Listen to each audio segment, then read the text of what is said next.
Hey guys, tonight, we're slipping beneath the gentle swells of the ancient Mediterranean, gliding past moonlit foam and the drifting silhouettes of seagrass into a world so sparkling clean, you could eat a grape leaf off the floor, if only grape leaves actually survived more than 5 minutes down here.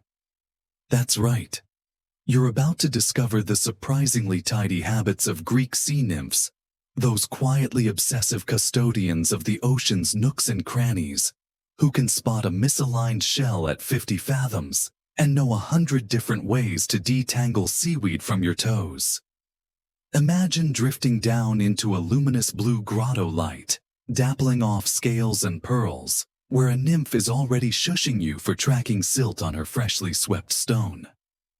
The water is cool and silky, the faint scent of brine and sea lavender drifting by, and all around you nymphs are beginning their day, with the sort of meticulous routine that would make your most fastidious aunt blush. Every sponge fluffed, every pearl buffed, every conch shell lined up by size.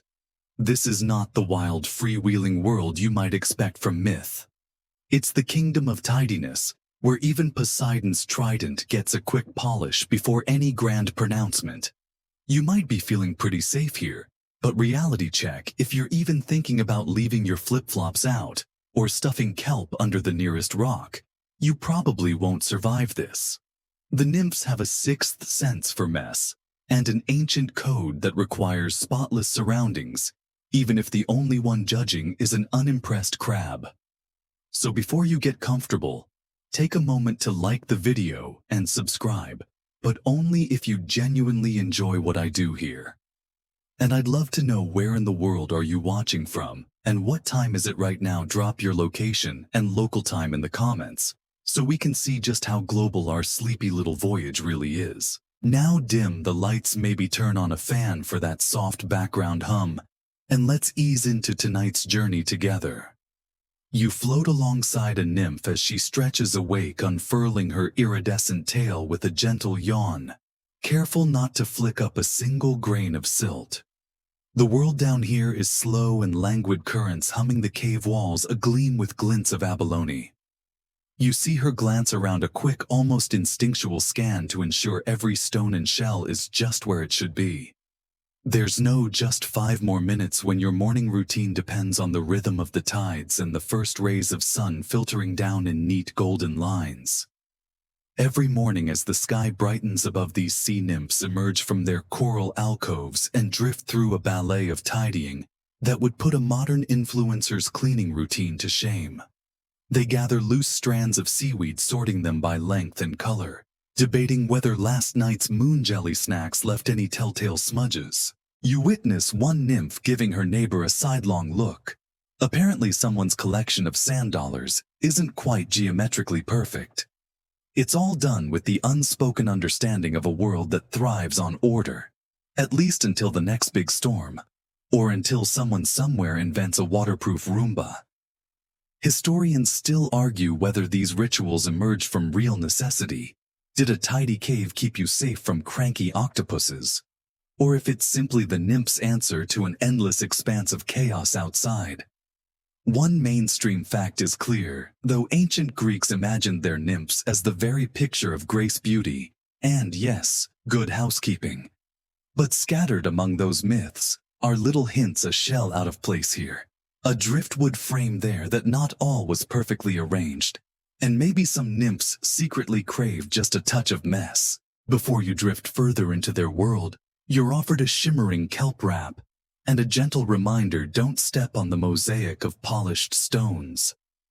Last week, a careless dolphin sent half the collection rolling down a trench, and the sighs could be heard all the way to Ithaca. As you settle in, the slow pulse of the tide begins to lull you, and you realize there's something deeply restful about a place where everything is just so. Even if it means the occasional heated debate about whether pearls should be arranged by luster or by size, a question it turns out still dividing nymphs today. You're only just getting used to the dreamy blue hush of the nymphs' world, when you realize mornings beneath the sea aren't quite the chaotic scramble you're used to on land. Here the day wakes up in a slow, sparkling crescendo. Sunbeams filter through layers of wavering kelp and glimmering plankton, painting everything with shifting golden ribbons. The nymphs have already begun their gentle routines, with one or two gliding silently along the seabed, gathering stray bits of seaweed that the night's currents carried in. You watch a nymph as she wriggles out of a soft kelp-lined nook, blinking lazily at the gentle light. She stretches, and it's so fluid, it's almost as if the water itself bends around her. There's no snooze button here unless you count the habit of draping a leafy bit of sea lettuce over your face for 5 more minutes. Some nymphs have even fashioned makeshift conch shell alarm clocks, unreliable at best as it turns out since clams aren't known for punctuality. A few more traditional nymphs scoff at such modern nonsense, muttering that only mortals need reminders to rise. The real work begins with sunlight. Nymphs have a superstitious belief that gathering the first threads of light brings good luck for the day's chores. It's not unusual to see a cluster of them, arms outstretched, weaving sunlight into garlands with a seriousness that borders on comic. You try it yourself, but your garland comes out looking like something a sleepy octopus might have cobbled together at midnight. Tidying is a morning ritual that's practically sacred. Each nymph has her assigned kelp patch or shell pile. There's even a schedule posted with utmost precision on a scallop shell near the entrance. And woe betide the one who forgets her day for sandraking duty. You see one nymph, Calionera, if you believe the finely inscribed abalone name tag, methodically sorting sea glass by color and smoothness, humming a tune that somehow manages to sound organized too. Here's a mainstream fact for you. In many ancient Greek stories, nymphs represented the order and beauty of nature itself. They were believed to keep the natural world running smoothly, clouds gathering, rivers flowing, and in the sea, everything from coral to current kept tidy by unseen hands. But you learn as you watch that not all nymphs are equally enthusiastic about their chores. There's always one isn't there. At the edge of the group you spot a sleepy nymph, hair still wild from sleep, hurriedly pretending to gather sunlight, while actually just trying to sneak a nap behind a curtain of swaying kelp. This apparently is a daily occurrence, and the rest of the group exchanges knowing glances.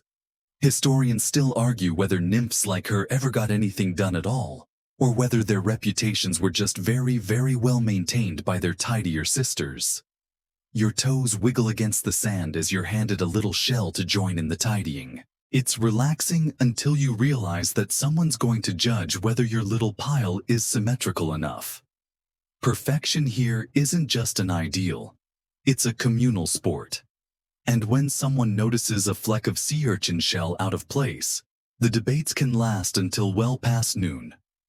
One fringe tidbit you overhear shared in a conspiratorial whisper is that some nymphs actually compete to see who can spot a misplaced pebble the fastest.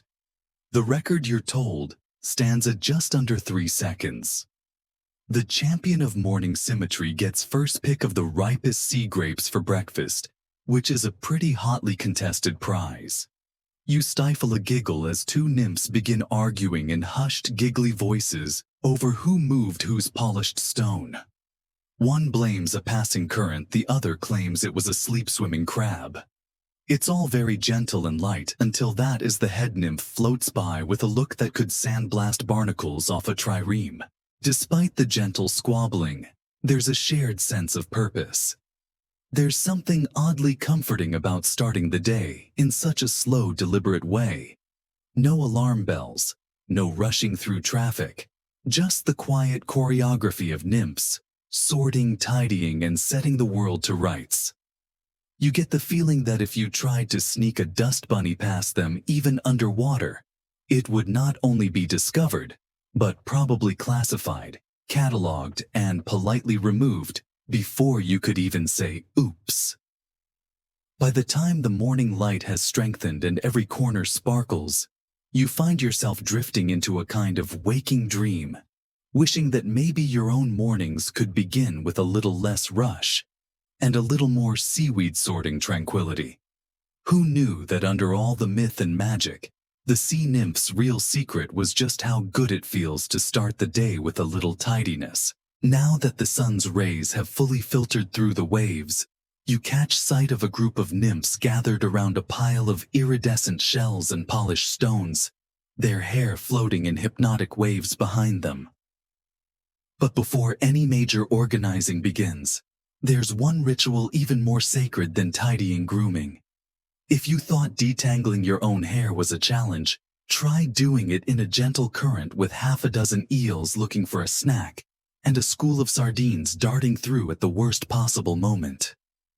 You hover closer and watch as one nymph dips a fine-toothed comb carved from narwhal ivory into a basin of pearly bubbles. Each combing stroke is careful and deliberate, winding through hair that glimmers like polished abalone. There are little side conversations. Sea salt again, one nymph complains, wrinkling her nose. Why not try the fresh water springs in the cove? But the others just laugh. Everyone knows that fresh water is for mortals, not proper sea nymphs. Historians still argue whether the ancient Greeks believed the sea nymphs had access to fresh water at all, or whether it was all wishful thinking from sailors desperate for a drink. You notice a pile of perfectly round pearls being gently buffed with a soft woven sponge. Each nymph claims her own method is superior. One swears by kelp oil for extra shine. Another insists that only the gentle rubbing of moon snail shells will do. There's even an old nymph saying a polished pearl is luck for the day. A dull one, storm on the way. You can't help but wonder if the ocean's weather is actually tied to the luster of a few well-maintained accessories. It would explain a lot, really. The combing is serious business. Each strand of hair, whether emerald green or pale as driftwood, must be freed of every trace of grit and tangle. As you watch, one nymph reveals a secret stash of what can only be described as proto-conditioner. A paste made from crushed sea grapes and octopus ink said to work wonders against salt buildup. The smell is, let's say, acquired. You hold your breath and politely refuse when offered a sample. One nymph, Amphinome, is famous for her braids. Tiny shells woven throughout, not a strand out of place. She's so particular about her routine that there's a running joke. Never borrow a hairpin from Amphinome unless you're ready for a lecture. Another nymph snickers and recalls the great hairpin incident of 76 BCE when Amphinome's favorite bronze pin was misplaced, and the resulting search party lasted well into the evening, delaying dinner for everyone. To this day, there's an informal policy: always count your hairpins twice, and never trust a seahorse with small accessories. As you float in the background, the jokes start flying. Careful, one says, winking at you. If your hair's too tangled, a mermaid might mistake you for driftwood and redecorate her cave. It's hard not to laugh, and you realize that even with all the fastidiousness, the nymphs have fun with it after all. Who else would invent a contest for longest untangled strand, or fastest pearl polish? A mainstream fact weaved into this morning's beauty routine. Many ancient depictions show sea nymphs with impossibly long, perfectly combed hair, often trailing behind them like silk banners. But if you ask the nymphs, that's only half the story. They'll tell you the real struggle is keeping seaweed out of it, especially when kelp beds get rowdy after a full moon. As the grooming session winds down, the nymphs examine one another in the soft light, trading tips on keeping barnacle dust at bay and showing off particularly shiny shells. You notice that the tidiest nymphs also have the most elaborate hairstyles. Maybe it's all connected, or maybe it's just the result of centuries spent trying to outdo each other in the pearls and plaits department. Just as things are wrapping up, a nymph accidentally drops her comb, and it drifts into a tiny crevice. There's a moment of panic, then laughter, as an obliging shrimp retrieves it, waving its claws like a victorious gladiator. Everyone applauds, and the day's routines continue unruffled by this minor hiccup. With every strand in place and every pearl shining, the nymphs are ready for whatever the morning brings. And you, by association, are looking a little more radiant yourself, at least in spirit. Laundry day beneath the sea is a whole different spectacle from the tangled piles you might find back home. Here, it's almost an art form, with the nymphs gliding through their routines in a calm, coordinated dance. The first thing you notice is how little actually gets dirty. No mud, no coffee stains, but somehow every flowing tunic and kelp-woven sash ends up needing a good wash all the same. You suspect it has something to do with the endless swirl of sand and the occasional jellyfish drifting by, leaving a faint, sticky residue behind. It's enough to make even the tidiest nymph sigh. The nymphs gather at their favorite washing spot, a gentle hollow where fresh water seeps from the rocks above, mixing just enough with the seawater to make the perfect temperature for cleaning. It's not exactly a laundromat, but if you ignore the eels peeking from crevices and the stray barnacles, it's surprisingly inviting. One by one, the nymphs spread out their garments which shimmer in the filtered sunlight, tunics spun from sea silk, belts of braided kelp, and cloaks that catch every hint of light. Each one is treated with the care you'd reserve for a priceless heirloom, and it's clear there's a system at play. This is where the jellyfish come in, and yes, you heard that right. Forget harsh detergents. The nymphs coax friendly moon jellies over, letting them pulsate gently against the fabric, releasing natural bubbles that lift out even the tiniest grain of sand. There's something oddly soothing about watching a nymph swirl a tunic through a cloud of bubbles while chatting with a passing crab about the best ways to brighten a barnacle-stained hem. And of course, there are rules. The nymphs debate whether tunics should be rinsed in clockwise or counterclockwise circles, a disagreement so old that even modern scholars argue whether it ever truly mattered. One mainstream fact surfaces: the ancient Greeks prized cleanliness, and their stories often highlighted the nymphs as paragons of purity and order, a trait the sea nymphs took seriously, at least when it came to laundry. You hear whispers of the infamous red tunic incident of 89 BCE, an event that apparently rocked the nymph community to its core. It all started when a new kind of shell dye leaked during a wash, staining half the laundry, and causing a scandal that mermaids are still gossiping about centuries later. The debate that followed: should colors be sorted before washing, or is that just a land dweller's fussiness, divided families for years. Some claim that's why one distant cove still only wears blue. One quirky tidbit: the best driftwood racks for drying aren't always easy to find. The nymphs have secret spots where the current is just gentle enough to flap tunics dry without whisking them away. It's a closely guarded secret shared only with the most trustworthy eels, who are rewarded with little garlands of seaweed for their silence. And as always, there's a competitive streak. Nymphs quietly size up each other's handiwork, awarding silent points for the brightest whites and the neatest folds. Today you spot a particularly bold nymph attempting a triple fold on a long sash, an ambitious move that gets a few raised eyebrows and one snarky remark about show-offs. Still, no one can deny the satisfaction of a perfectly dried tunic snapping softly in the water, folded so precisely it could pass inspection in Athena's own palace. But laundry day isn't without mishaps. A mischievous shrimp tries to make off with a small towel, triggering a flurry of laughter and a gentle chase through the reeds. Someone remembers the eel ink stain from last week, and the whole group breaks into giggles over the great stain emergency, an incident so traumatic that the recipe for jellyfish foam remover is now passed down as sacred knowledge. Historians still argue whether the nymph's reputation for fastidiousness is rooted in practicality or just centuries of one-upmanship. But watching them at work, you get the sense that tidiness is less about pride and more about creating a space where everything feels right, even if that means having a heated debate about which shell makes the best clothespin. At the end of the morning, the nymphs hang their garments with the same precision they use for everything else. Each tunic sways gently in the current, every sash perfectly spaced. You feel yourself relaxing just watching it all, the slow repetition and gentle movements, lulling you into a dreamy, contented state. If only your own laundry could be so peaceful. And if only you had a few jellyfish to help. After Laundry Day's peaceful chaos, the nymphs turn their attention to the sea floor itself, a realm where tidiness is both an art and a ceaseless battle against the forces of underwater entropy. If you thought straightening couch cushions was a sign of perfectionism, wait until you see a group of nymphs squabble over the proper angle for a spiral shell.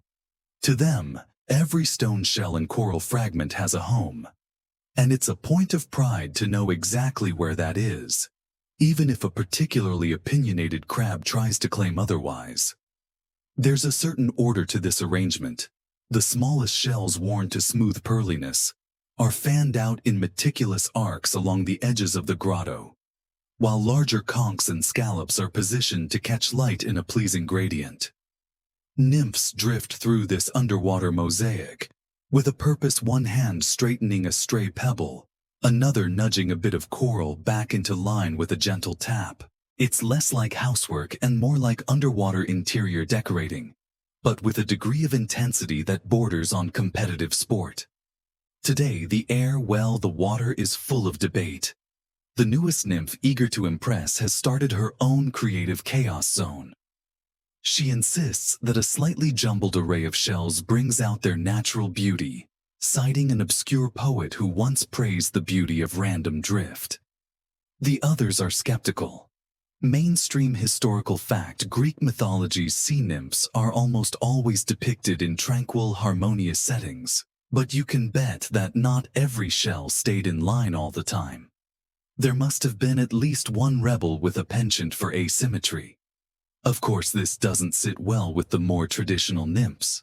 You watch as one, clearly the self-appointed curator of order, tries to nudge a wayward abalone shell back into alignment when she thinks no one's looking.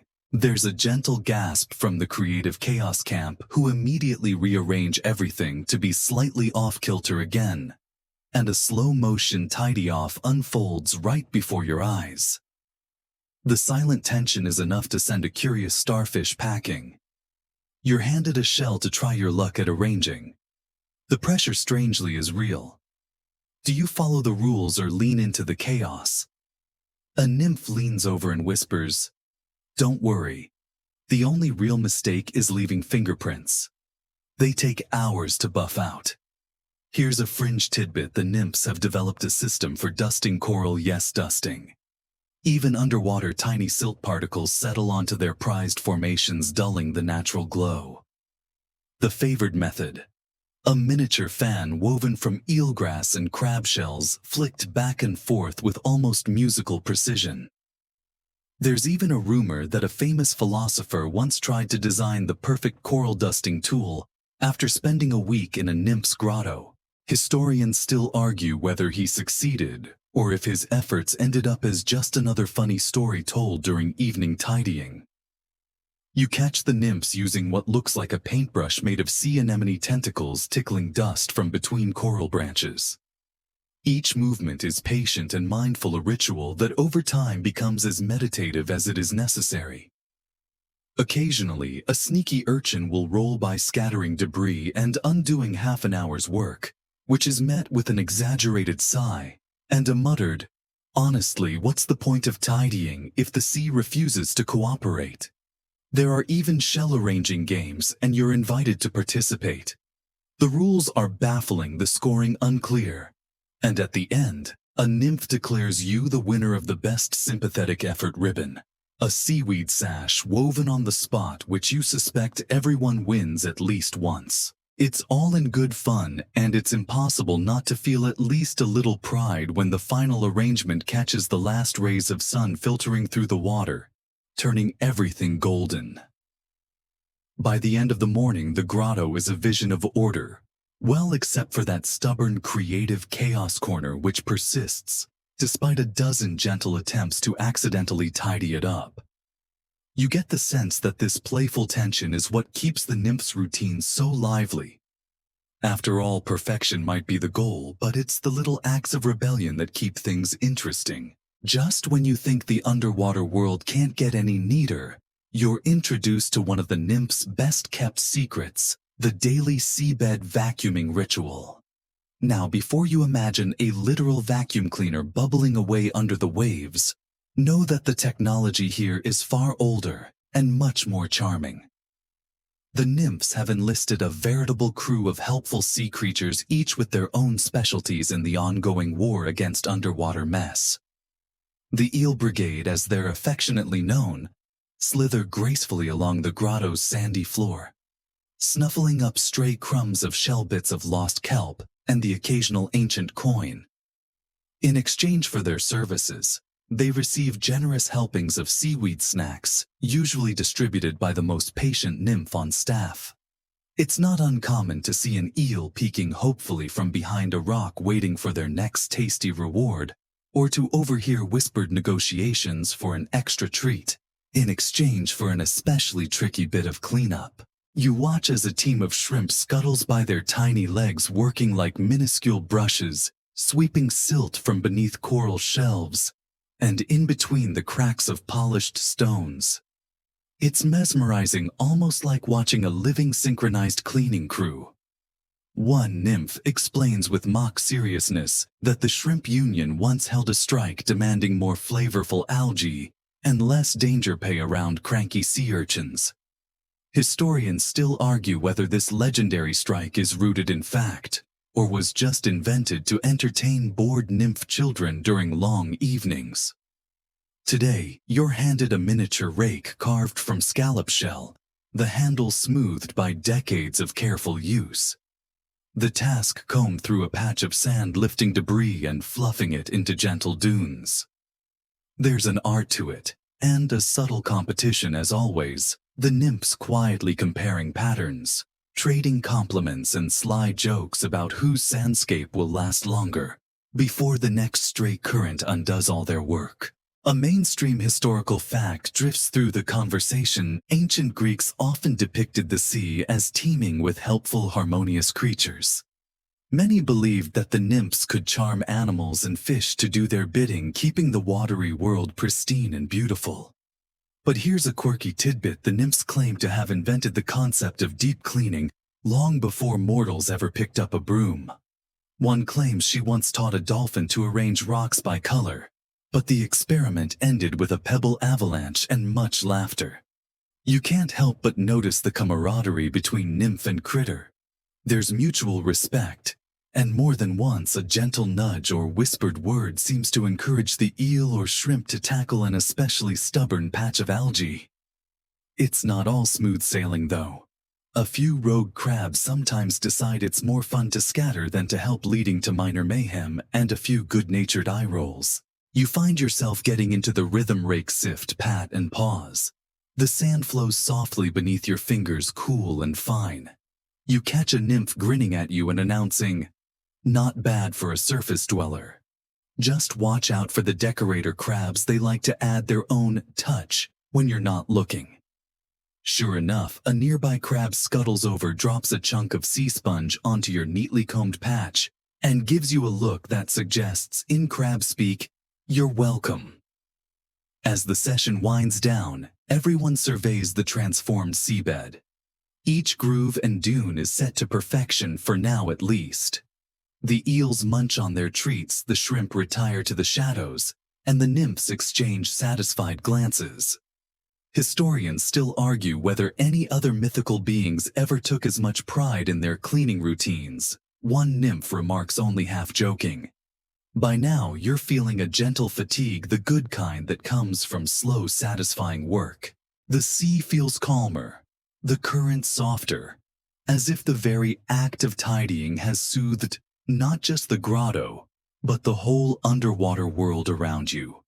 Maybe you think there's a lesson here for mortals above, though you're not quite ready to trade your vacuum cleaner for an eel just yet. Once the sand has been meticulously combed and the eels have retreated for their afternoon nap, the nymphs turn their attention to something they take nearly as seriously as laundry day: the feng shui of their grottos. That's right. Even under the sea, there are passionate debates about optimal energy flow and the precise placement of every pebble and anemone. If you've ever agonized over which side of the room your houseplant should go on, Imagine the level of debate when your entire living space is at the mercy of the tides. The morning's chores shift into what could only be described as underwater interior design. The nymphs float gracefully, nudging rocks with the flat of a palm, spinning starfish just so and giving coral shelves a gentle nudge to ensure they're perfectly balanced.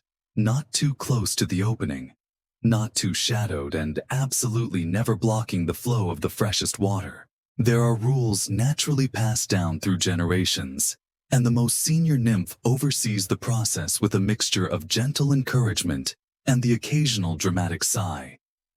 You soon learn that there are ancient patterns, some say based on sacred geometry, others claim it's just what looks prettiest after a long, dreary winter. The nymphs debate which shapes encourage the most peaceful dreams and which invite pesky barnacles. Historians still argue whether any written record exists of the original grotto guidelines, or if it's all been passed down through gossip and tradition. Today, the project is a total revamp of one of the main chambers.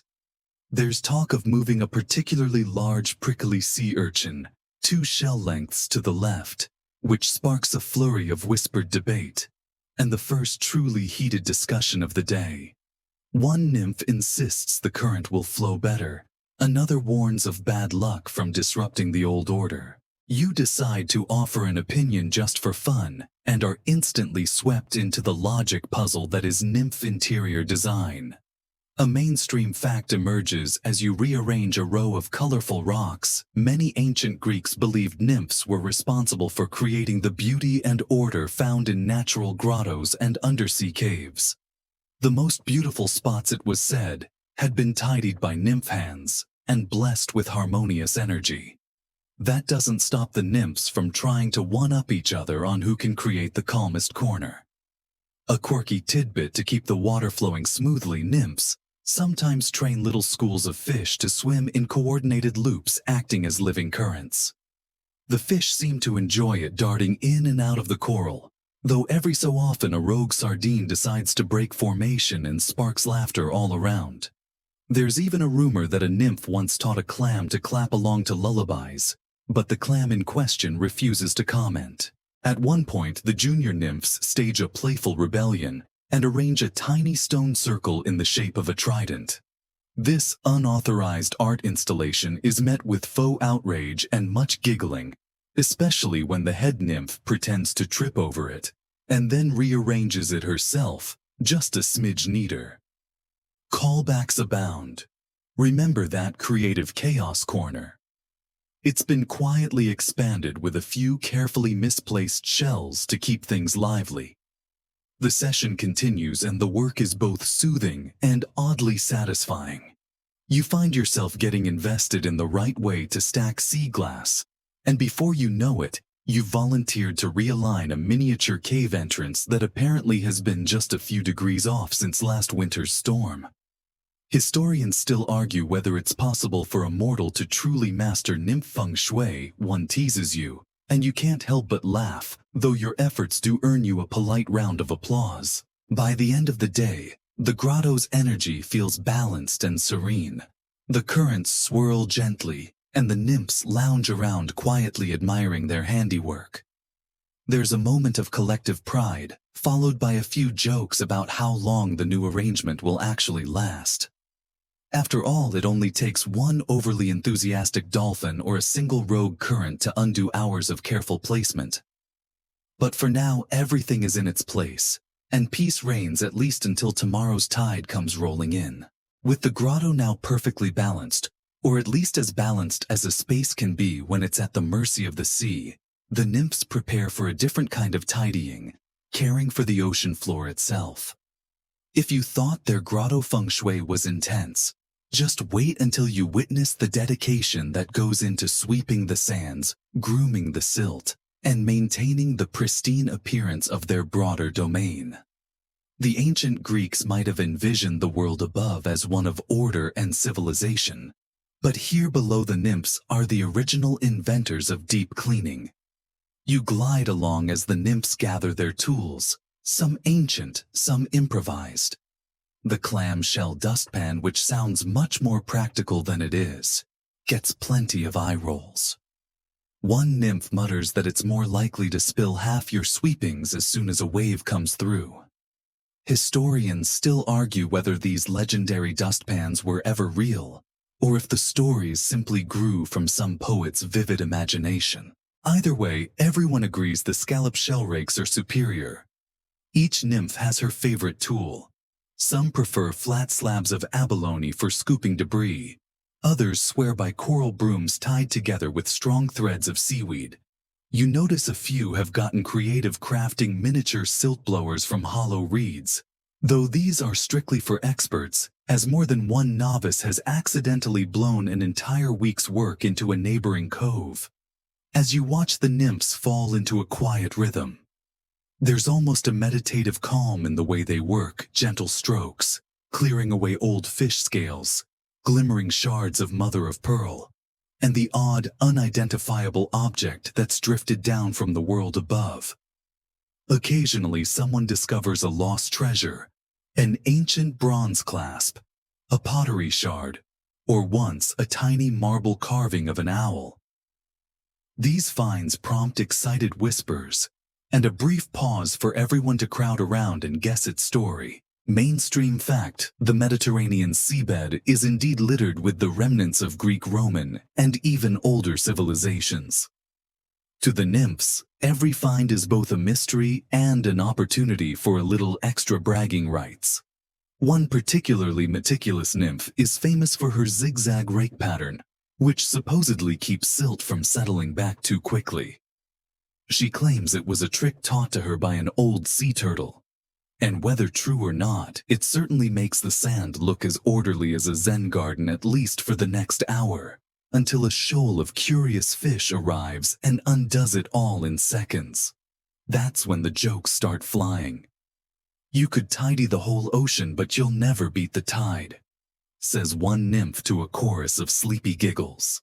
There's always a fringe tidbit to be shared, and today it's the story of the missing dustpan. Legend has it that the very first clamshell dustpan was swept away by a jealous octopus who felt it was an affront to his natural messiness. Now, whenever a tool goes missing, it's blamed on old eight arms who may or may not even exist, depending on which nymph you ask. You join in brushing silt into neat piles and watching as the water clears, revealing vibrant colors beneath.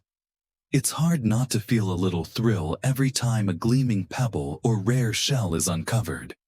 The nymphs encourage you and your confidence grows, though one warns, just don't try to sweep against the current. That's how you end up cleaning for the rest of eternity.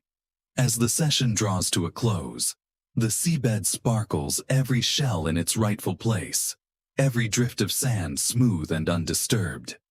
There's a collective sigh of satisfaction, and for a moment, it's as if the whole sea itself takes a deep, contented breath. You might think a life so neat would leave little room for clutter, but the nymph's secret weakness is treasures and trinkets.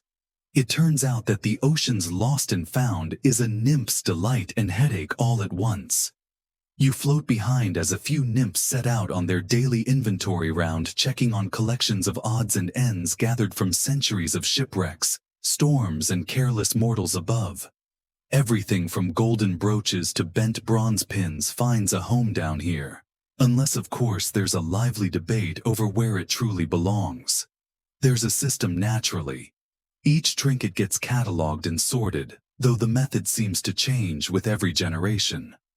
The older nymphs prefer to stack items by era using an internal timeline of before the Great Oyster Migration and after the jellyfish bloom of 67 BCE. The younger crowd with a bit more flair prefers arranging by color shine, or even which objects make the best background for their underwater tableau. You get drawn into the great debate, bronze versus gold hairpins, which stack more neatly. Arguments in favor of bronze say they're sturdier and don't slip as easily. The gold fans insist they shimmer in a way that draws the eye and elevates any shell display. Historians still argue whether these underwater inventory systems inspired any real-world Greek cataloging techniques, or if it's just another myth bubbling up from below. Mainstream fact. The Greeks were famous for their sense of order and collection, from libraries to treasuries, to the everyday sorting of amphorae and olive jars.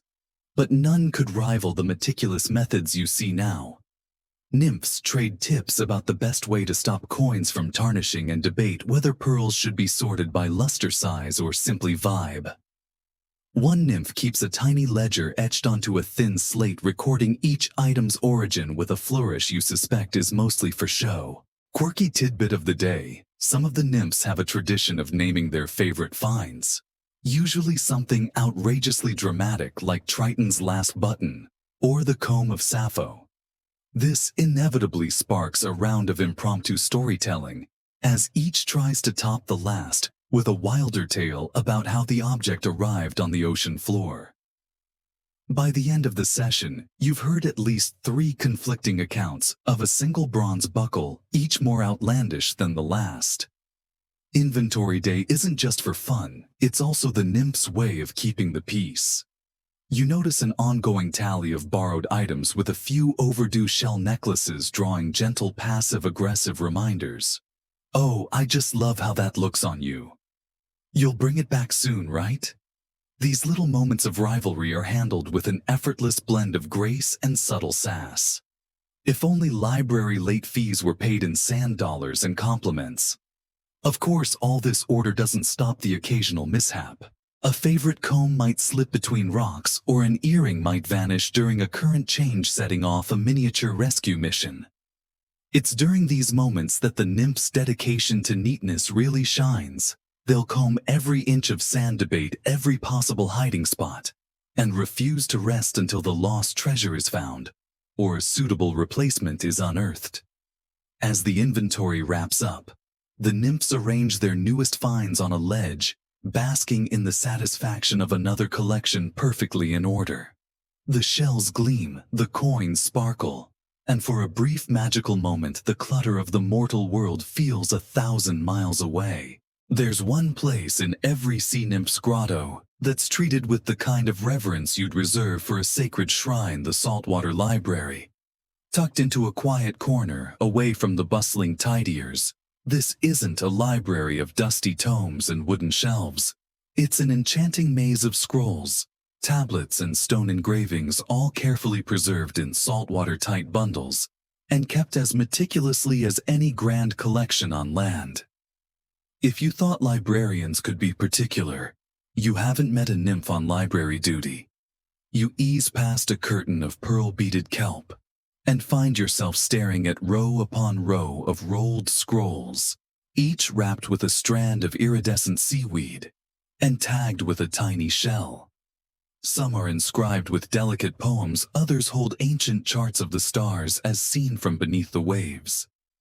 The nymphs take turns keeping the library spotless. One glides by straightening a stack of tablets and dusting the coral shelving with a brush made from sea sponge and whale whisker, nothing but the best for preserving wisdom. It's not just about neatness, though.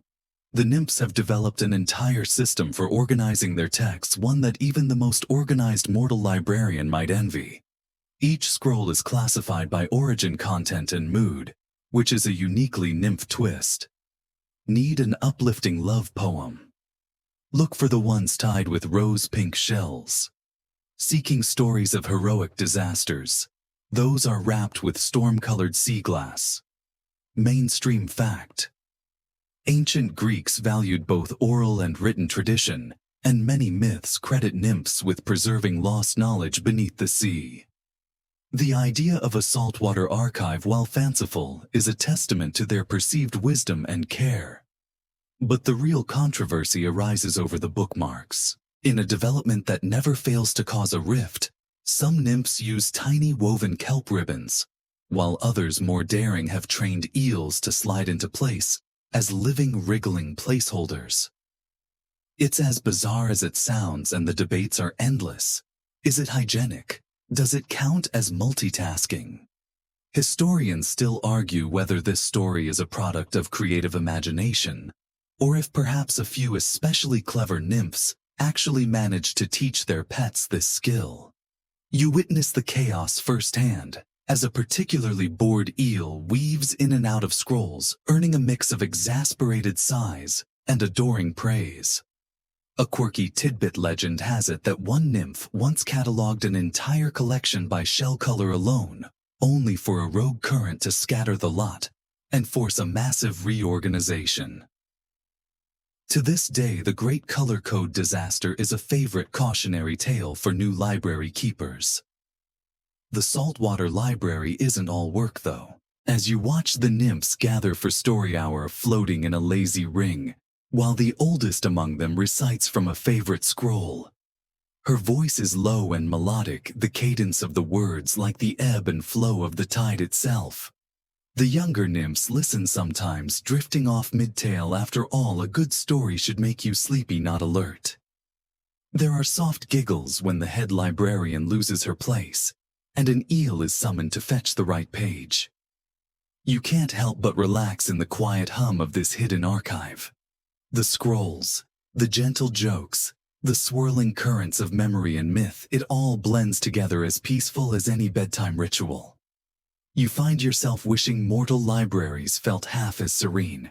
There's only one thing that can break the calm of the saltwater library, and that's the start of the weekly neatness competitions. If you've ever witnessed a school field day or a backyard game of tidiest bedroom ever, multiply the competitive spirit by 1,000 and add shells, sparkle, and ocean puns. The nymphs may appear serene, but beneath that calm exterior simmers a deep-sea rivalry to outshine one another in the art of spotless perfection.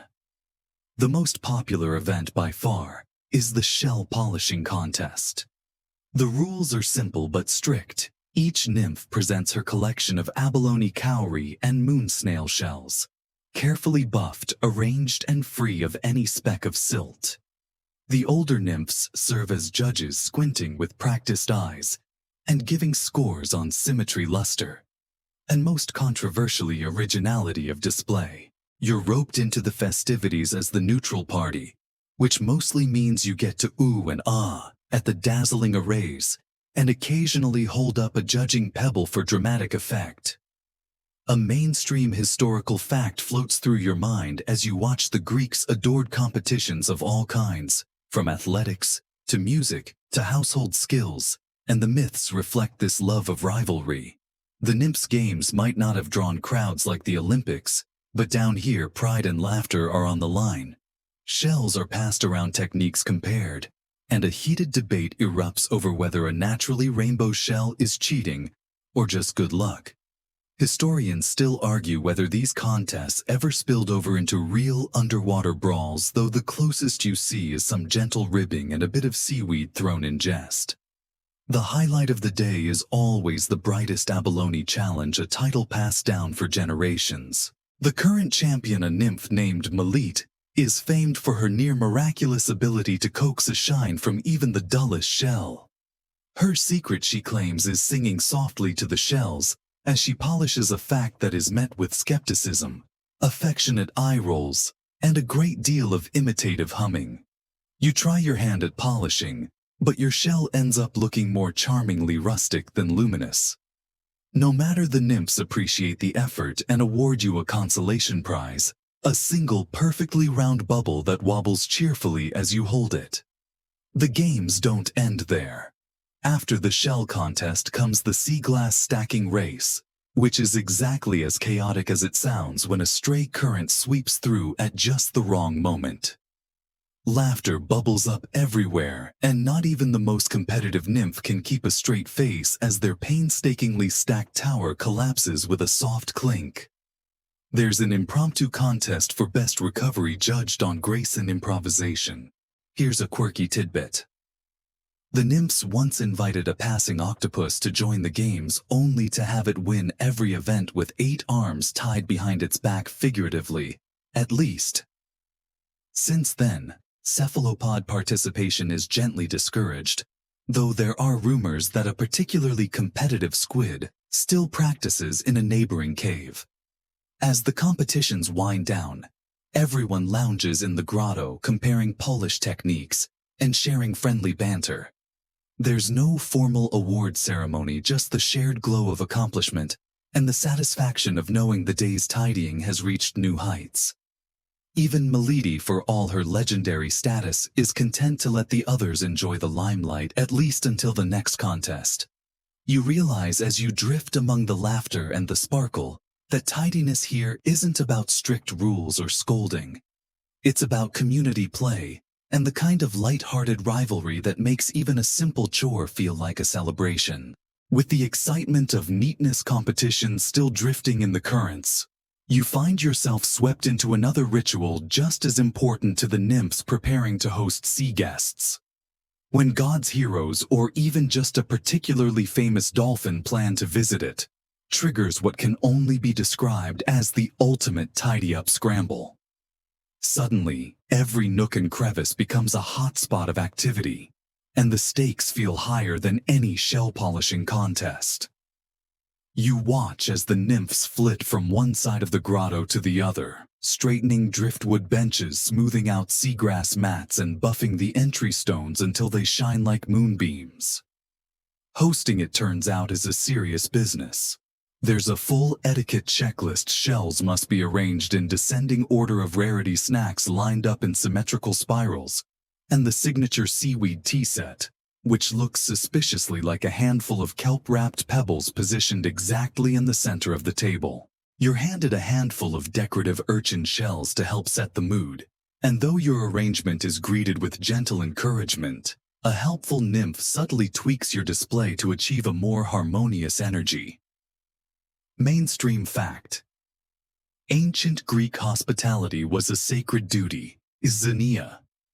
The rule of hosting strangers was watched over by Zeus himself. The myths are packed with tales of epic feasts and divine visitors, and the nymphs mirror that tradition beneath the waves, eager to impress anyone, god, hero, or passing mortal who crosses their path. That doesn't stop a mild panic, though, when a hero's imminent arrival is announced by the rumble of a distant conch shell. As preparations ramp up, so do the jokes. One nymph sighs. If Poseidon's trident isn't angled just right, we'll never hear the end of it. Another mutters about the time a visiting goddess spotted a stray pebble on the welcome mat, sparking an epic recounting of the three-tide cleanup that followed. A fringe tidbit: sometimes the nymphs get so caught up in impressing their guests that they invent new cleaning rituals on the spot, like polishing the barnacles on the ceiling or brushing the whiskers of the family eel. And then there's the food. Platters of kelp-wrapped sea grapes, sparkling sea salt candies, and delicate algae pastries are laid out, each one carefully dusted. Yes, dusted to remove any errant sand. The nymphs swap stories of their favorite parties, who told the best joke, who spilled the most tea literally and figuratively, and who managed to sneak an extra helping of seafoam pie. It's a blend of nerves and excitement, and you can't help but smile as one nymph gives you a conspiratorial wink. The secret to a perfect gathering: hide the mess in a sea sponge and never admit it existed. As the moment of arrival nears, everyone takes their place. You're given the task of distributing the legendary tidy tokens, tiny shells handed out to every guest as a sign of welcome. Historians still argue whether this tradition was inspired by mortal customs or is entirely an underwater invention, but it's clear the nymphs take immense pride in it. A final round of checking and double-checking follows, and someone shushes the octopus who is making suspiciously messy ink clouds at the edge of the room. Then the guests arrive, a shimmer of light, a ripple in the current, and suddenly the grotto is full of laughter, music, and sparkling eyes. The nymphs move gracefully, greeting each newcomer and ushering them to the feast. You can feel the tension melt away, replaced by the contentment that comes from a job well done. As the party swirls around you, you realize that beneath all the perfect arrangements and polished shells, the real magic is in the laughter, the stories, and the shared delight of making others feel at home, even if that means rearranging the driftwood at the last minute for maximum impact. Once the guests have drifted away on the evening tide, The nymphs settle back into their routines, but not without a little drama. For beneath all the harmony and gentle tidying, sibling squabbles are an ancient tradition, even among immortal sea dwellers. It seems that every family has its opposites, and the sea nymphs are no exception. Some are meticulously neat, while others champion what they call charmingly cluttered style. Tonight, the grotto is filled with the familiar soundtrack of light-hearted bickering. Two sisters, Galeen and Eucrante, have staked out rival territories on either side of their shared alcove. Galeen is a stickler for order. Her collection of sand dollars is lined up in size order with not a single shell out of place. Eucrante, on the other hand, claims that a bit of creative chaos is good for the soul, and perhaps more importantly, good for finding lost treasures. If everything is too tidy, she argues, you'll never get that thrill of rediscovery. You suspect that's just a creative excuse for not putting her pearls away. But the debate rages on. A mainstream fact that comes to mind: the Greeks loved their stories of sibling rivalry from gods to mortals, and the sea nymphs were often depicted with distinct personalities and opinions. Even within the same myth, accounts differ on whether they were united in purpose or constantly at odds about how best to keep their homes. Historians still argue whether this reflects real-life Greek family dynamics or was simply a storytelling device for making myths more relatable. The squabbles stay playful, though, and you watch as the nymphs negotiate over boundaries. Should the shared shelf be kept strictly organized, or is it fair game for overflow from Eucrante's ever-growing inspiration pile? They broker a tidy treaty. Every item left out by midnight gets swept into the mystery basket, and whoever finds something useful inside the next day gets first pick at breakfast. It's a surprisingly effective system, even if it means the occasional friendly accusation of sabotage when a prized shell mysteriously disappears. You're invited to weigh in on the great debate. Siding with Galeen earns you a crash course in her folding techniques. Her kelp napkins would pass muster in any five-star grotto. Throwing your lot in with Eucrante, meanwhile, means participating in the hunt for lost hairpins and listening to wild tales about the supposed magic properties of her most eclectic finds. Either way, you can't help but enjoy the spirited back and forth, the jokes and teasing as natural and refreshing as a breeze through an open window. Quirky tidbit: some nymphs insist on organizing everything by the moon cycle, only for their more relaxed siblings to forget when the full moon comes around. This leads to spontaneous tidying sprees and occasional all-night organizing parties, fueled by laughter and the thrill of possibly discovering something forgotten under a pile of driftwood. By the end of the evening, both sides manage to coexist. Galeen's territory glows with neat rows and shining shells, while Eucrante's corner is a tumble of color and texture, surprisingly inviting in its own way. Historians still argue whether the nymphs' legendary harmony was ever anything more than a polite myth. One of the elders jokes, her eyes twinkling. The truth you realize is that the sea is big enough for both order and chaos, and that maybe the nymphs wouldn't have it any other way. You curl up amid the gentle current, feeling more at home than you'd ever have thought possible, in a place where laughter, rivalry, and tidiness somehow blend together as naturally as salt and water. You're just getting comfortable in your new role as honorary tidying assistant when a commotion stirs near the far end of the grotto.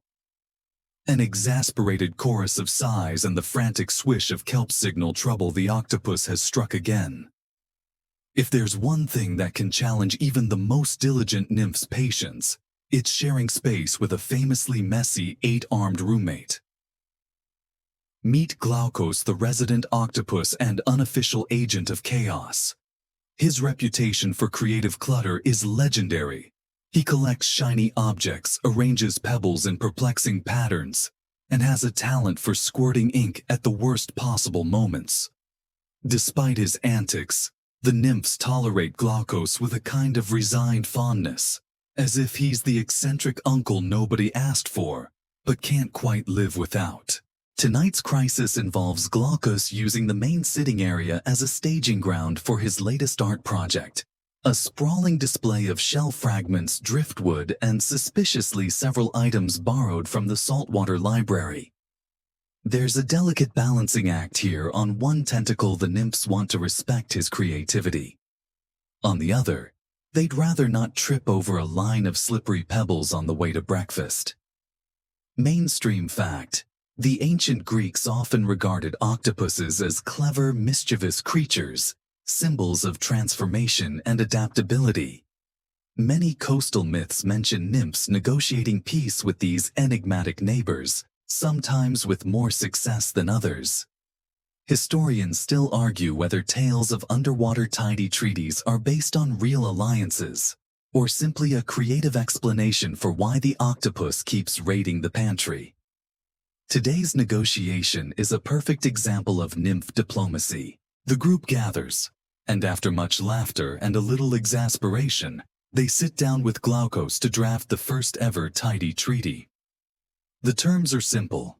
Glaukos is allowed one designated mess corner, a sort of octopus studio, while the rest of the grotto is to be kept relatively ink-free. In return, the nymphs agree to provide a weekly offering of shiny shells and allow him to showcase his masterpieces during festivals. Quirky tidbit part of the treaty includes the institution of Octopus Inspection Day, when Glaukos himself leads the tour of his creative nook, narrating the inspiration behind each mess. The nymphs, ever the critics, rate his displays and offer tongue-in-cheek awards for categories like Most Unexpected Use of Kelp and Best Ink Splatter. It's become a much-loved tradition, one that even the tidiest nymphs have to admit is a highlight of their week. Of course, the treaty doesn't end all mischief. Every so often, a prized shell vanishes, only to be found weeks later inside Glaukos's latest sculpture.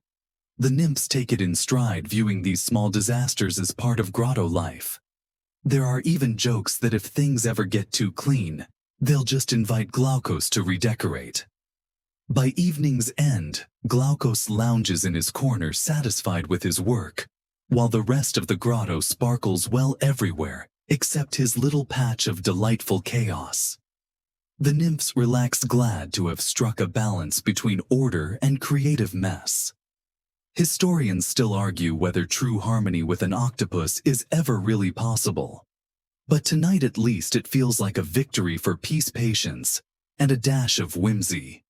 As you drift off, lulled by the gentle sway of the sea and the soft bubbling of laughter, you can't help but think every home above or below the waves could use a Glaukos or two to keep things interesting. After the chaos of Glaukos's octopus art show, the nymphs crave a return to the senses, a kind of soothing reset that involves transforming their watery home into a floating garden of aroma and calm. It's time for one of their favorite obsessions, fragrant waters. While most people associate the ocean with the bracing smell of salt and brine, these nymphs have perfected the art of underwater perfumery, chasing after the elusive dream of a grotto that smells as dreamy as it looks. You glide through currents that carry the subtle sweetness of blooming seaweed and the crisp herbal scent of fresh kelp. One nymph, known for her sensitive nose, swears she can detect the faint aroma of ambrosia plankton on a really good day. The others tease her mercilessly, but not too much. After all, she's the mastermind behind the nymph's favorite ritual, infusing the water with aromatic algae and strands of perfumed seagrass. Mainstream fact: aromatics were deeply prized in ancient Greece, not only in temples and feasts, but even for personal grooming. Scented oils, perfumes, and fragrant waters were marks of status and hospitality. And if the stories are to be believed, the nymphs of myth were as picky about their scents as their mortal cousins on land. Historians still argue whether any of these legendary sea perfumes made their way into real Greek recipes, or if they were entirely the stuff of myth and longing. The creation of an underwater perfume is a group effort. The nymphs collect the rarest, most aromatic seaweed at dawn, harvesting just the tenderest fronds and tying them into loose bundles. A few especially adventurous nymphs experiment with surface world ingredients, smuggling in clippings of rosemary and lemon balm from the gardens above, strictly forbidden, but highly coveted. The result is an intoxicating, ever-changing blend that drifts through the grotto, instantly setting everyone at ease. A quirky tidbit: rumor has it that one nymph once used a drop of sunken perfume oil from a shipwreck, only to have the entire cove smelling faintly of cinnamon and myrrh for a month. It sparked the Great Perfume Ban, which lasted precisely 3 days before the next creative nymph snuck in a new, untested fragrance. Even Glaukos, with his 8 arms and questionable taste, once contributed a particularly pungent blend involving squid ink and sea fennel. A move met with widespread, if amused, protest. You're invited to help with the evening scenting ceremony. Bundles of aromatic algae are fanned gently through the currents, releasing swirls of soft fragrance. The mood shifts, voices drop to a murmur. Laughter becomes dreamy, and the whole grotto feels like it's been wrapped in a silken blanket. The nymphs even insist on scented sleep waves, gentle undulations in the water, that lull everyone toward rest. The finishing touch is a drift of pale pink tide, tinted with the faintest blush from rare red algae. The older nymphs swear it soothes nightmares and guarantees peaceful dreams. Historians still argue whether such legends hold any truth, but tonight, as you inhale the gentle perfume and feel the stress of the day float away, it's easy to believe that scent, like tidiness, can be a kind of magic. As the grotto quiets and the last bundles are tucked away, the nymphs relax, breathing deeply and trading stories of their favorite fragrances. Even Glaukos has mellowed, content to wave a sprig of lemon kelp through his studio. You feel calm and drowsy, ready to drift with the currents, wrapped in the soft, scented embrace of the tidiest undersea home you've ever known. It's a peaceful evening in the grotto, softly lit, perfectly scented, and buzzing with a gentle energy, when the sudden absence of a single pearl earring plunges the nymph community into high alert.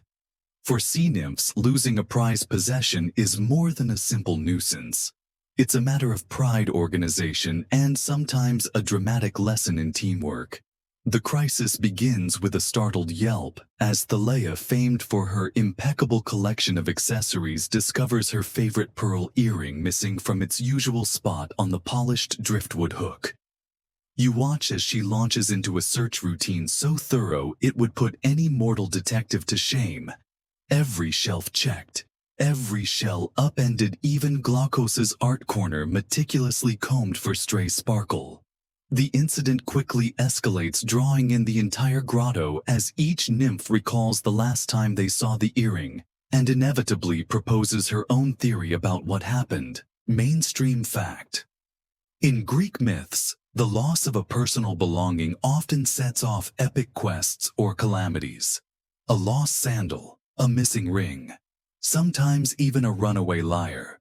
Such stories, it's said, reflect both the everyday anxieties of ancient Greeks and their deep love of order and ritual. Historians still argue whether these tales began as simple cautionary stories or as metaphors for larger losses of status, luck, or harmony. Tonight's search takes on a life of its own. Some nymphs blame a mischievous current. Others point accusingly at Glaukos, who looks wounded until the earring is proven absent from his collection. And a few recall the rumor of a particularly light-fingered shrimp. There are even whispered suspicions about whether the earring was misplaced during yesterday's neatness contest, with one nymph suggesting that perhaps the sparkle was just too irresistible to leave alone. The search turns into an event, everyone scouring their own corners, turning the hunt into a contest of memory and tidiness. You're drawn into the mix, joining a group tasked with searching the kelp beds. The atmosphere is a blend of mock seriousness and genuine excitement, a game of hide and seek with bragging rights, and a beloved piece of jewelry on the line. Quirky tidbit. This isn't the first time the Great Pearl Earring hunt has happened. The nymphs recall at least 4 similar incidents, each retold with increasingly outlandish embellishments. Remember the time the octopus wore both earrings to the festival? Even the head librarian gets involved, consulting her meticulous ledgers to see if the earring was logged as borrowed. It wasn't, but an unrelated missing bookmark mystery is discovered along the way. As the search party narrows down their efforts, a sudden shout rings out. A tiny delighted nymph named Pasithea finds the pearl earring wedged between two stones at the base of the central coral arch. The triumphant recovery sparks a chorus of relief and celebration. Thalea graciously thanks everyone, and with a wink admits she'll now be triple-checking her jewelry box from here on out. Historians still argue whether these frantic community-wide hunts brought nymphs closer together, or were simply an excuse for friendly mischief. Tonight it's clear the real treasure is the shared laughter, teamwork, and the sense of satisfaction that comes when order at last is restored. As the grotto settles down, Thalea polishes her earring and places it securely back on its hook. Everyone sighs the gentle rhythm of the tides returning, and you can't help but smile at how even the simplest mishap can bring a bit of drama, camaraderie, and closure to the tidiest undersea haven on Earth. With the pearl earring safely returned to its rightful place, the nymphs ease into a lull of satisfied chatter, just in time for someone to bring up one of their favorite topics: laundry mishaps of the past. If there's anything the nymphs enjoy more than tidying, it's sharing cautionary tales about the times things went hilariously wrong, usually involving stubborn stains, experimental cleaning concoctions, or an unsuspecting eel. The story begins with the infamous eel ink disaster. Long ago, depending on who tells it, sometime in the 80s BCE, a young nymph decided to test a new technique to remove stubborn coral dust from her white tunic. She enlisted the help of a friendly eel, convinced that its gentle brush of slime would lift the stain. Unfortunately, the eel panicked midway through and released a jet of inky blackness, transforming the tunic into something better suited for a sea witch's wardrobe. The tale is told with so much flair that you're giggling before the ending, and one nymph insists the tunic is still hidden somewhere, as a grim reminder of what not to do. Mainstream fact: ancient Greeks were well acquainted with laundry struggles, often using mixtures of clay, ash, and water to scrub out stains, primitive by modern standards, but surprisingly effective. Historians still argue whether some of the more unusual cleaning recipes described in old texts were ever actually used, or simply the hopeful experiments of generations desperate to rescue their garments. As the laughter dies down, another nymph shares the secret remedy passed down from that infamous eel incident: a mixture of crushed urchin shell, jellyfish bubbles, and a single drop of sea anemone sap. It's said to lift even the toughest ink stain, though others swear it's more superstition than science. Quirky tidbit: some nymphs whisper that using the mixture 3 nights in a row will also bring good luck, particularly in romantic matters. Whether true or not, the recipe is treated with reverence and a touch of theatrical mystery. Of course, mishaps aren't limited to laundry. The conversation drifts into other memorable blunders: the time someone left a sea sponge soaking too long, and it dissolved into mush, or the night the grotto flooded unexpectedly during a storm, turning carefully stacked piles of cleaned kelp into a drifting tangle.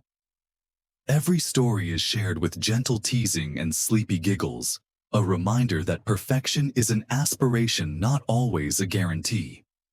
Historians still argue whether these nymph legends contain kernels of truth, but watching the group laugh together, you suspect it hardly matters. The point is, the community, the shared history, the unspoken understanding that sometimes, even with the best intentions, mess happens, and that's part of the story too. You catch yourself yawning as the stories drift on the hum of the tides, and the soft rustle of seaweed overhead lulling you into that liminal place between alert and sleep.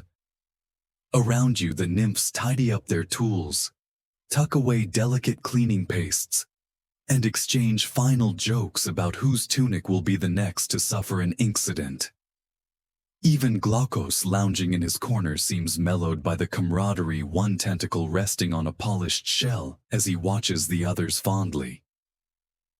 The evening ends not with perfection, but with warmth, a communal exhale of relief and reassurance. That tomorrow, whatever happens, they'll tackle it together, one tidying ritual at a time. As the glow of the evening fades, the nymphs gather once again, this time for the ritual that perhaps defines them more than any other, the evening tidy.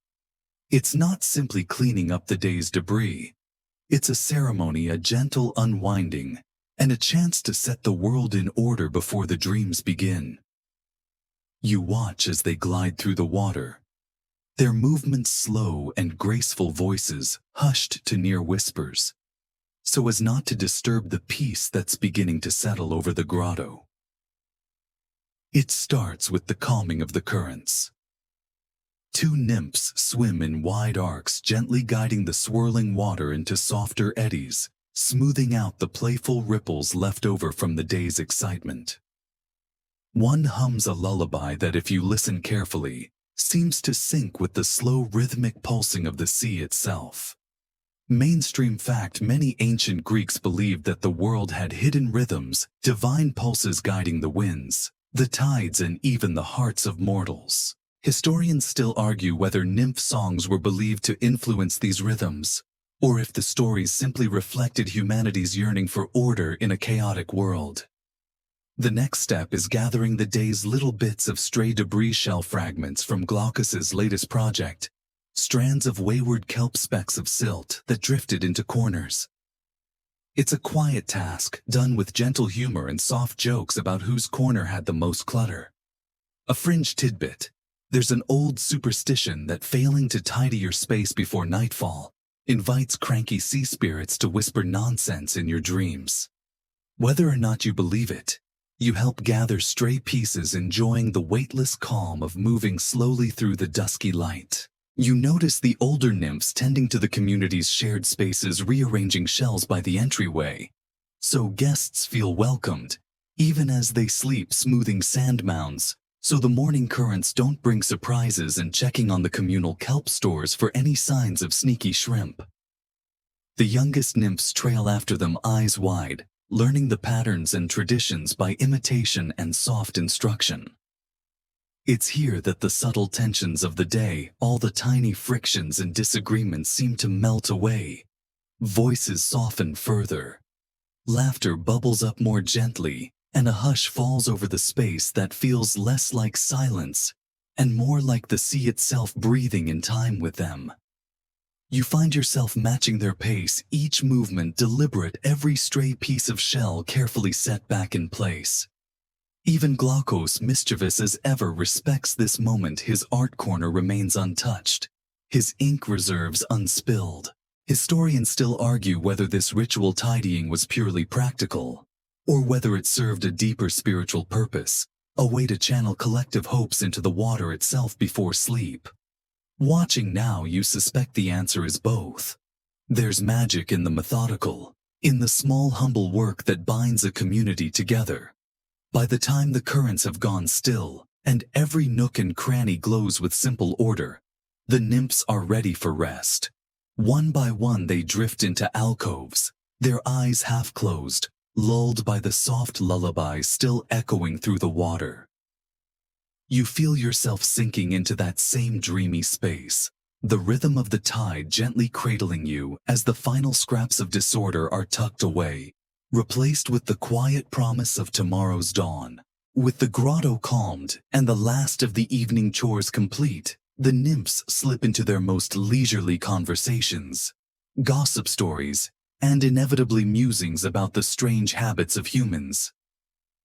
If there's one thing sea nymphs find endlessly fascinating, it's the chaos of the mortal world above, where tidiness often seems more suggestion than law, and where humans have invented entire festivals around making a mess, like smashing plates, throwing wine, or flinging flower petals in the streets.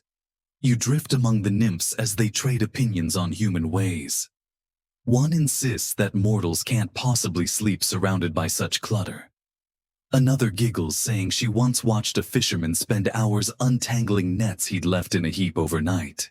They love the drama, she whispers, flicking a strand of glowing seaweed playfully at her sister.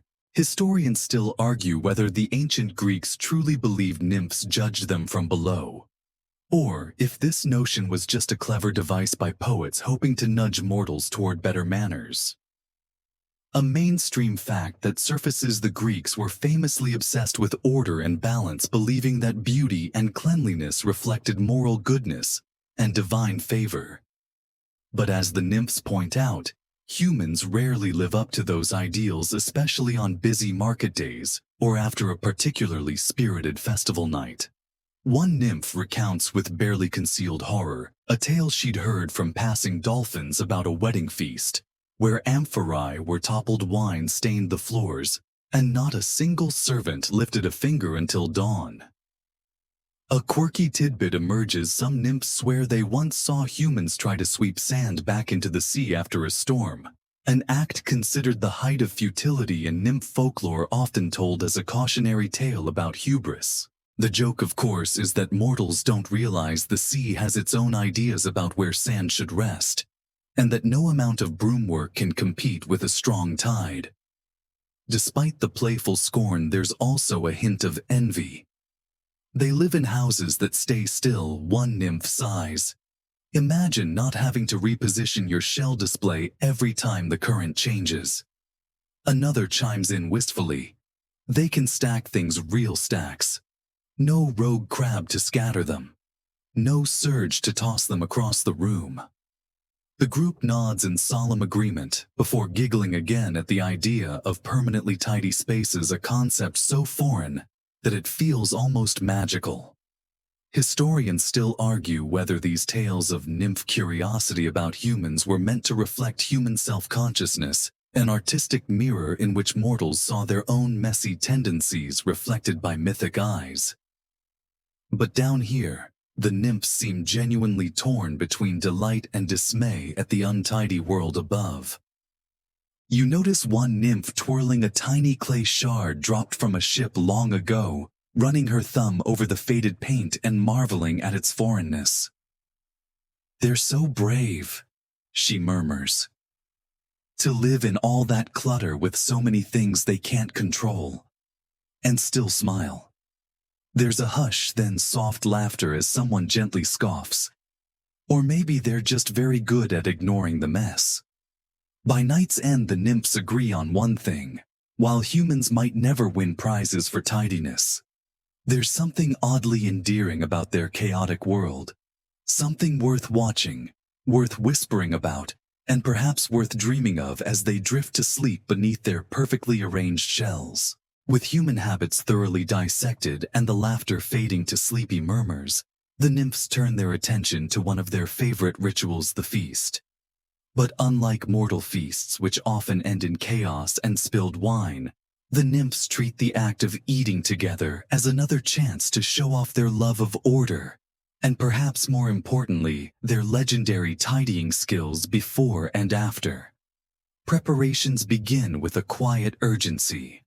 Platters of delicacies, kelp-wrapped sea grapes, translucent slices of salt-sweet algae, and tiny morsels of soft coral fruit are arranged in symmetrical spirals, each piece gleaming under the faint glow of bioluminescent anemones.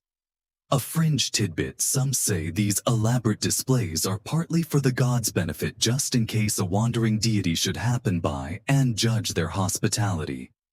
Historians still argue whether such divine inspections ever truly happened, but the tradition persists, polished and perfected by generations. One nymph recalls the time a minor sea god dropped by unannounced, catching them mid-feast with plates still out of place and stray crumbs drifting into the corner.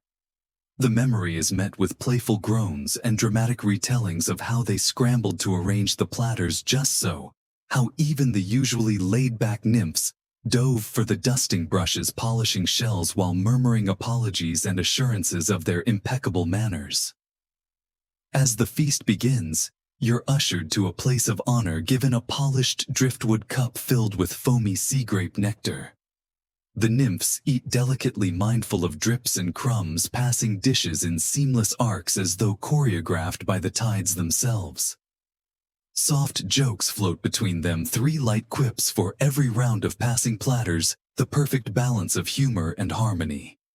Mainstream fact: The Greeks took hospitality seriously, weaving tales of punishment for those who disrespected guests, and praise for those whose tables were always ready. Here beneath the sea, the nymphs embody that same spirit, though they've added their own touch, where the aftermath of every feast is just as important as the feast itself. The moment the final morsel is gone, the tidying begins. Sea sponge cloths appear as if conjured, wiping away traces of stray sauce. Bits of leftover kelp are swept up into tidy bundles for later composting. Platters are stacked precisely so they dry evenly in the gentle current. A fringe tradition dictates that the nymph who spotted the final crumb gets first pick of dessert tomorrow, a tiny playful incentive to leave not a speck behind. There's a collective sigh of satisfaction as the last shell is put away. The last stone table gleams clean, and the grotto is restored to its spotless state. Even the air seems lighter, the current smoother, as though the sea itself approves of the spotless scene. Historians still argue whether these post-feast rituals were rooted in superstition, practicality, or simply the joy of seeing order restored. Watching the nymphs hum gently to themselves as they finish their work, you suspect it's all of the above, part tradition, part necessity, and part lullaby for the mind, a way to drift into night, knowing that nothing is out of place. By the time they're done, you can barely keep your eyes open, lulled by the rhythm of soft scrubbing, the swish of water, and the contented murmurs of nymphs satisfied with another evening well ordered, another feast laid to rest. Another day wrapped up with precision and grace. As the last echoes of the feast fade into the soft swirl of the sea, the nymphs gather in a quiet circle to recite the Tidy Nymphs Code, a set of rules, promises, and playful warnings that have governed grotto life for as long as anyone can remember. There's something almost ceremonial about it, as if the sea itself leans in to listen. The currents slowing, the bioluminescent lights dimming just a little. The code is both simple and strict. Every shell has its place. Every pearl must be polished before nightfall. And no nymph may scatter sand in another's sleeping alcove. There are also rules about proper sharing of driftwood resources, respectful use of communal combs, and the great unbreakable law: never leave sea grapes out overnight unless you want to wake up to a sticky, tangled disaster. Mainstream fact: ancient Greek societies had countless codes of behavior, often unwritten but strictly enforced by peer pressure and communal expectation. Historians still argue whether the Tidy Nymphs Code in myth was meant to reflect these mortal customs, or served as a gentle parody, an underwater mirror held up to mortal anxieties about rules and social harmony. Tonight, the nymphs also discuss penalties and prizes.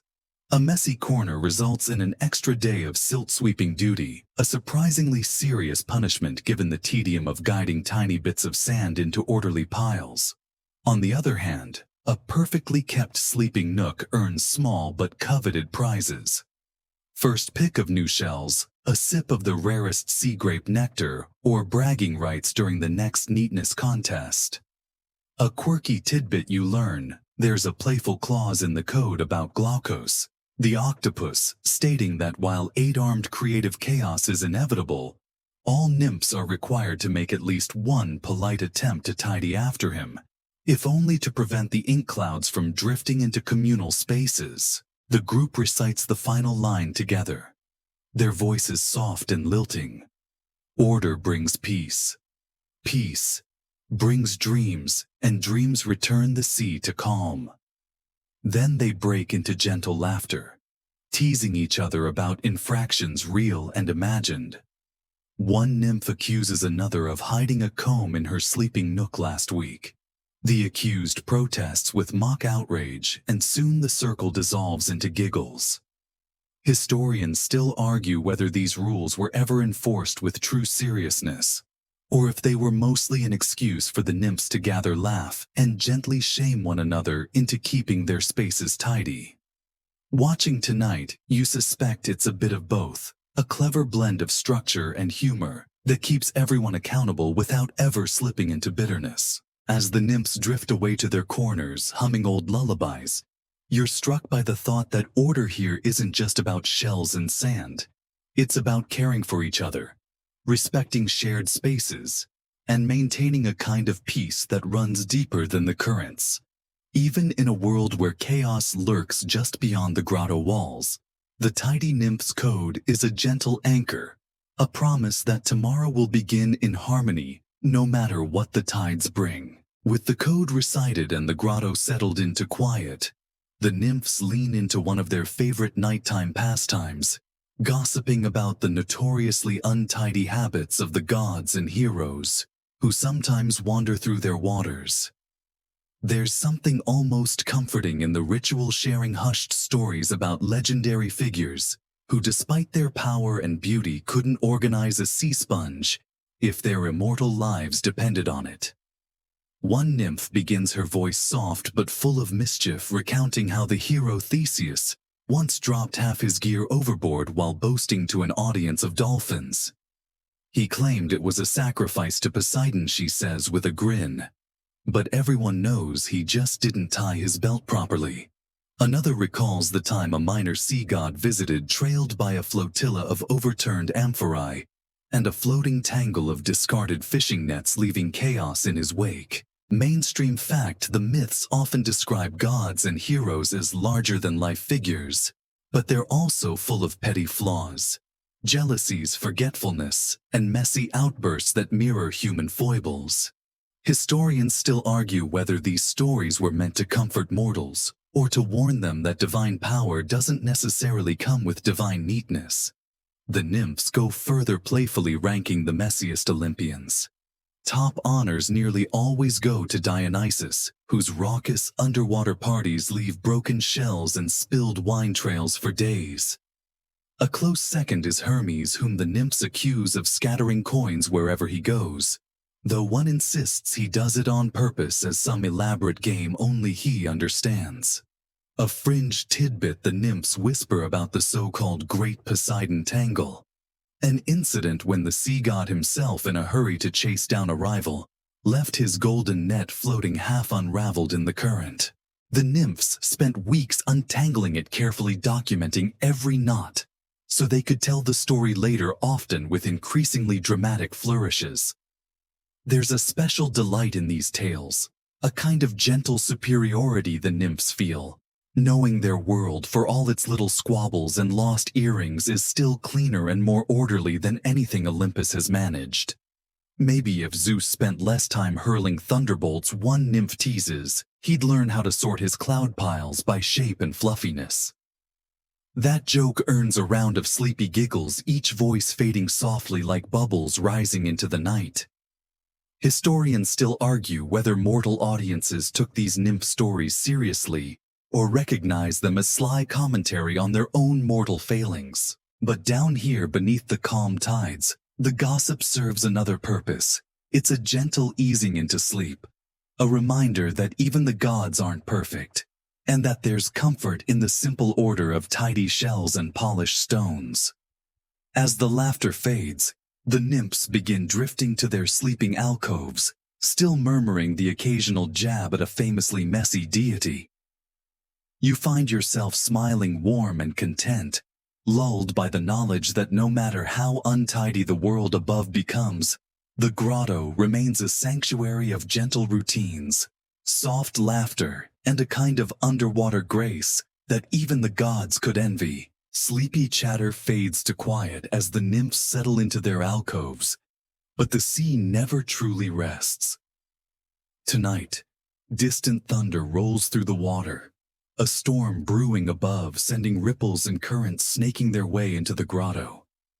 You feel the subtle shift in pressure as the walls quiver with the echo of crashing waves far overhead.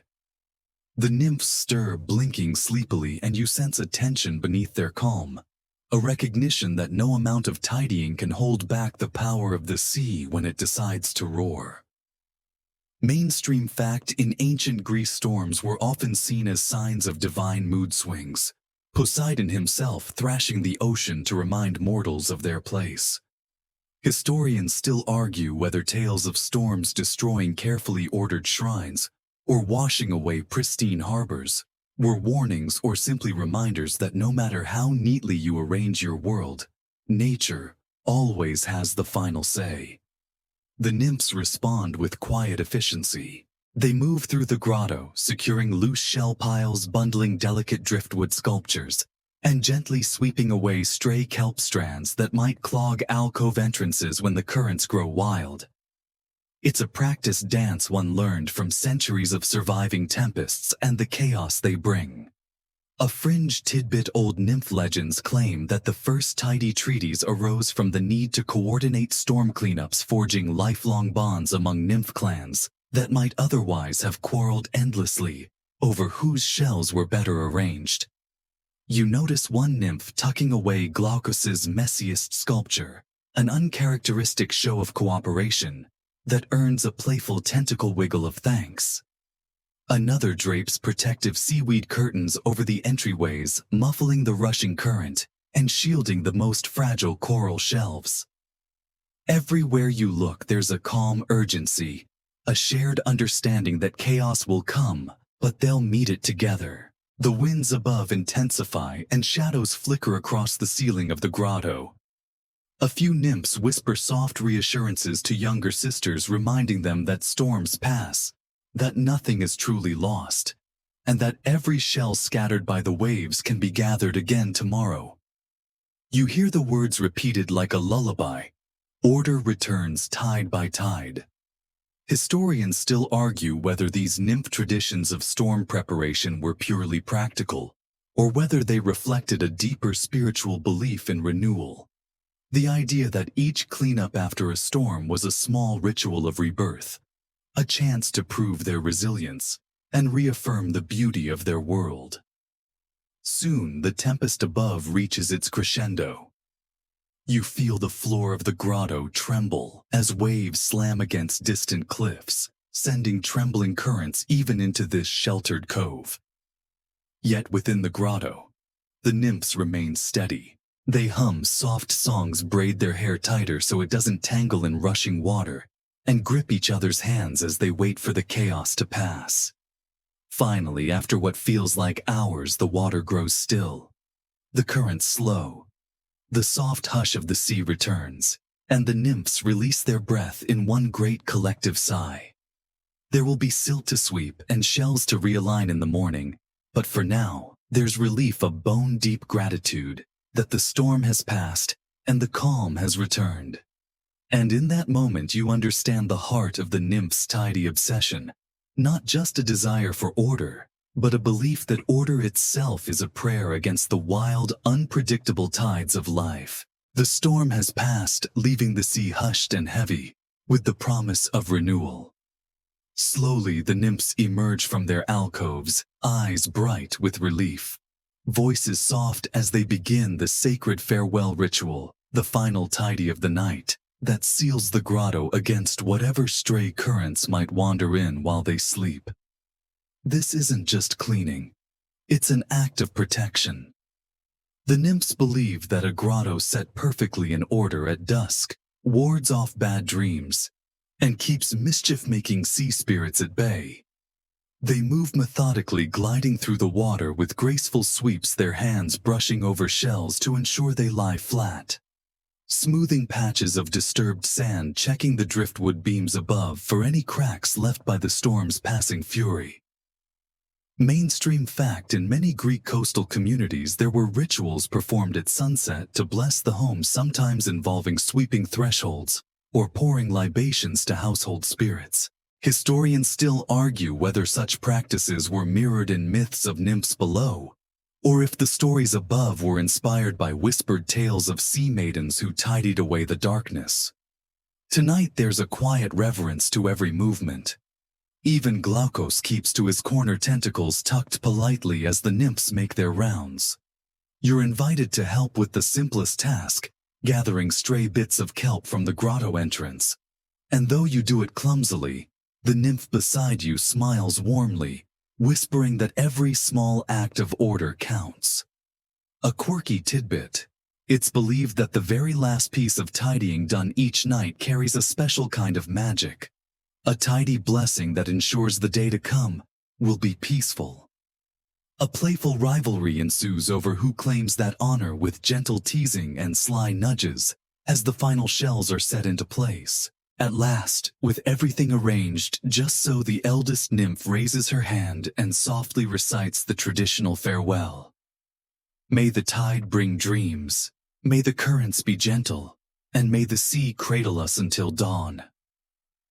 The others echo her words, their voices a lullaby that seems to melt into the water itself. Historians still argue whether this chant was ever part of mortal ritual. But down here beneath the glow of phosphorescent anemones, it feels like the oldest magic in the world. The nymphs drift to their sleeping alcoves, satisfied that the grotto is safe. The shells are aligned, the seaweed tucked away. Even the silt on the floor has been brushed into quiet spirals, perfect in their simplicity. You feel your eyes grow heavy, the soft lull of the currents wrapping around you like a warm blanket, the faint song of the nymphs fading into your dreams. Outside, the sea is vast and unpredictable, but here, for this night at least, everything is in its place. As the final echoes of the farewell ritual fade, the grotto grows still, lit only by the faint glow of phosphorescent algae drifting lazily overhead. The nymphs nestle into their alcoves, each space carefully arranged for comfort shells smoothed and stacked, seaweed pillows fluffed just so every trace of the day's bustle gently tucked away. You feel the hush settle over the water, a soft lull that seeps into your bones, the faint current pulsing like a heartbeat, steady and soothing. The nymphs murmur good nights to each other, a few last sleepy jokes. Bubbling up, one nymph teases her sister for nearly forgetting to polish her pearl hairpins. Another vows to polish twice tomorrow, to make up for a single speck of silt left behind. A mainstream fact drifts into your mind. The ancient Greeks often described night as a sacred time governed by the goddess Nyx, whose dark wings covered the world so mortals could rest and dream. Historians still argue whether the myths of sea nymphs performing bedtime rituals were merely metaphors for natural cycles, or genuine reflections of a culture that believed even the smallest nighttime tasks were infused with magic. Quirky tidbit: some nymphs swear that sleeping with a perfectly arranged shell circle around your alcove ensures sweet dreams and gentle currents. Others claim the trick is a single grain of sand tucked under your kelp pillow, though the older nymphs chuckle and say, "That's just an old superstition to keep the youngsters tidying before bed." You feel your own breath slowing, your eyelids growing heavy. Around you, the grotto seems to sigh, the water settling into soft eddies that lap against smooth stone. You catch glimpses of the nymphs drifting into dreams, their hands curled loosely around polished shells, their hair floating in lazy moonlit ribbons. Historians still argue whether the sea itself sleeps, whispers one nymph, half in dreams already. But we know the sea never truly stops. It just softens and hums us to sleep. You let yourself sink into the hush, into the quiet swirl of tiny bioluminescent flecks drifting past like stars into the perfect serene order of this underwater world. Every shell is in place, every stone is brushed clean, every ripple is gentle and measured. And as you drift away, the last thing you hear is the faint, comforting chorus of the nymphs' bedtime hum, their voices blending with the sea's soft lullaby. A promise that tomorrow they'll rise again, ready to polish, tidy, and bring order to the endless blue. Now, as the sea quiets further and the glow of the grotto dims, you feel your body grow heavier, your mind softer. The nymph's humming fades into a delicate whisper, the kind that echoes in the back of your thoughts, like a gentle current lapping against smooth sand. Every swirl of water around you grows slower, every flicker of light dimmer, until the only thing left is the slow pulse of the tide and the soft, reassuring weight of sleep drifting closer. You breathe in, and it feels like cool, salt air filling your chest, carrying away the remnants of the day's worries. You breathe out, and the quiet of the grotto envelops you warm and gentle, a soft blanket of flowing currents, and the faint echo of pearl bracelets clinking softly as the nymphs shift in their dreams. Here beneath the sea, time stretches out like a slow wave, smooth and endless. There is no rush, no noise, no clutter, just the steady rhythm of water, the faint glint of polished shells, and the certainty that tomorrow will come gently, as it always does in the soft blue glow of the morning tide. Let your thoughts scatter like grains of sand. Let them drift and tumble with the currents. You are safe here. You are surrounded by quiet, by care, by the soft hands of the sea itself. Sleep comes easily now. Let it wash over you, carrying you out past the grotto walls, past the drifting kelp forests, out into the endless sleepy sea.